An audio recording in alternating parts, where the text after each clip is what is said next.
एक व्यक्ति, कोई जिज्ञासु एक दिन आया। उसका नाम मौलिक पुत्र था। एक बड़ा ब्राह्मण विद्वान 500 भिक्षुओं के साथ आया था। निश्चित ही उसके पास बहुत सारे प्रश्न थे। एक बड़े विद्वान के पास ढेर सारे प्रश्न होते ही है, समस्याएं ही समस्याएं। बुद्ध ने उसके चेहरे की तरफ देखा और कहा, मौलिक पुत्र, एक शर्त है। यदि तुम शर्त पूरे करो, केवल तभी मैं उत्तर दे सकता हूँ। मैं तुम्हारे सिर में भिनभिनाते प्रश्नों को देख सकता हूँ। 1 वर्ष तक प्रतीक्षा करो, ध्यान करो, मौन रहो। जब तुम्हारे भीतर का शोरगुल समाप्त हो जाए, तब तुम कुछ भी पूछना, मैं उत्तर दूंगा। यह मैं वचन देता हूँ। मौलिक पुत्र कुछ चिंतित सा हो गया। 1 वर्ष केवल मौन रहना, और तब यह व्यक्ति उत्तर देगा, और कौन जाने कि यह उत्तर सही हो या नहीं। तो हो सकता है 1 वर्ष बिल्कुल बेकार जाए, इसके उत्तर बिल्कुल व्यर्थ ही हो सकते हैं। क्या करना चाहिए? वह दुविधा में पड़ गया। वह थोड़ा झिझक भी रहा था। ऐसी शर्त मानने में इसमें खतरा था। और तभी बुद्ध का एक दूसरा शिष्य सारिपुत्र जोर से हंसने लगा। वह वहीं पर ही बैठा था, एकदम खिलखिलाकर हंसने लगा। मौलिक पुत्र और भी परेशान हो गया। उसने कहा, बात क्या है? तुम हंस क्यों रहे हो? सारिपुत्र ने कहा, इनकी बात मत सुनना, ये बहुत धोखेबाज है।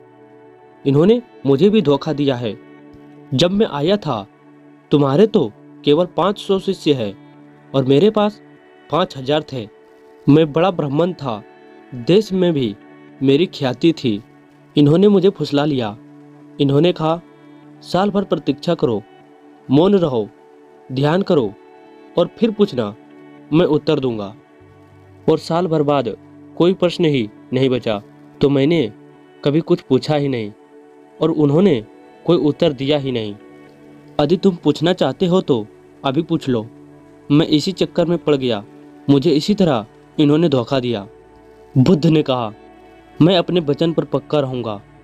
यदि तुम पूछते हो तो मैं उत्तर दूंगा। यदि तुम नहीं पूछोगे तो मैं क्या कर सकता हूँ?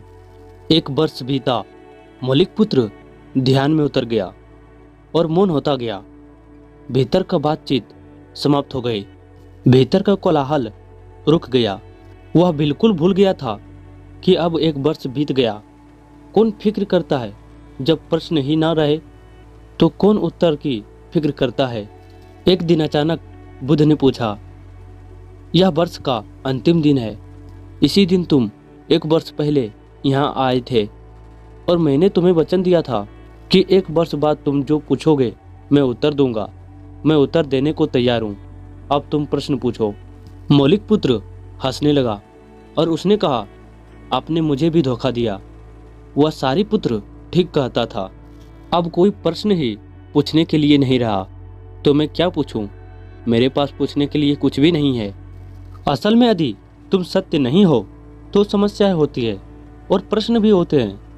वे तुम्हारे झूठ से पैदा होते हैं, तुम्हारे स्वप्न तुम्हारे नींद से पैदा होते हैं। जब तुम सत्य प्रमाणिक मौन संग्रह होते हो, वो तिरोहित हो जाते हैं। मेरी समझ ऐसी है कि मन की एक अवस्था है जहाँ केवल प्रश्न होते हैं और मन की एक अवस्था है जहाँ केवल उत्तर होते हैं, और वो कभी साथ साथ नहीं होते। यदि तुम अभी भी प्रश्न पूछोगे तो तुम उत्तर नहीं संग्रहण कर सकते हो। मैं उत्तर दे सकता हूँ, लेकिन तुम ले नहीं सकते।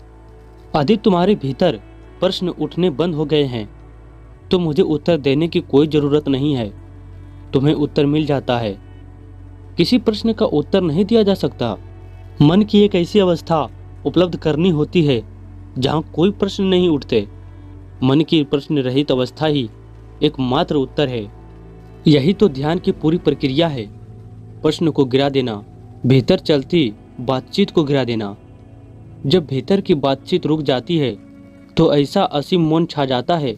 उस मौन में हर चीज का उत्तर मिल जाता है। हर चीज सुलझ जाती है, शाब्दिक रूप से नहीं बल्कि अस्तित्वगत रूप में सुलझ जाती है।